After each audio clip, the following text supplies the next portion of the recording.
Suppose it's all true, and you walk up to the pearly gates and you are confronted by God. What will Stephen Fry say to him? I'd say, bone cancer in children? What's that about? Why should I respect a capricious, mean-minded, stupid God who creates a world which is so full of injustice and pain? I'm furious with the way Stephen asked this question, but it is true that this is one of the most common questions asked by people curious about religion. But to do so by calling God an evil, capricious, monstrous maniac is just flat out offensive. Come on, Stephen, have a little respect. Stephen, if only you could try to understand where Christians are coming from. Only then you can truly engage in meaningful dialogue. Stephen Fry asked, why doesn't God just get rid of all the pain and suffering in the world once and for all?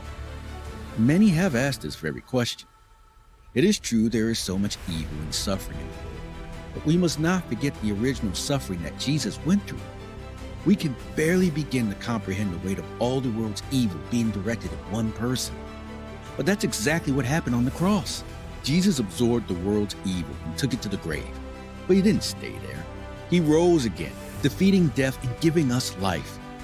The answer, simply put, is that evil was defeated on that first Easter, and one day it will be removed altogether.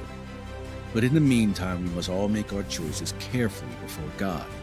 This is an extraordinary description of the tenderness of God and of his plans to right all the wrongs in this world. But this day hasn't yet arrived, so we must make the most of our time while we still can. Unanswered questions. We all have them. Why did my parents get divorced? Why was I laid off from my job? Why does cancer exist? We can spend our whole lives searching for answers to those questions, but sometimes we'll never find them. The truth is, God doesn't always offer us answers.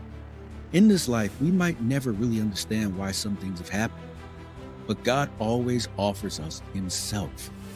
He longs for us to come to him, talk to him, to share the burden of our suffering with him. We must understand God's ways are not our ways.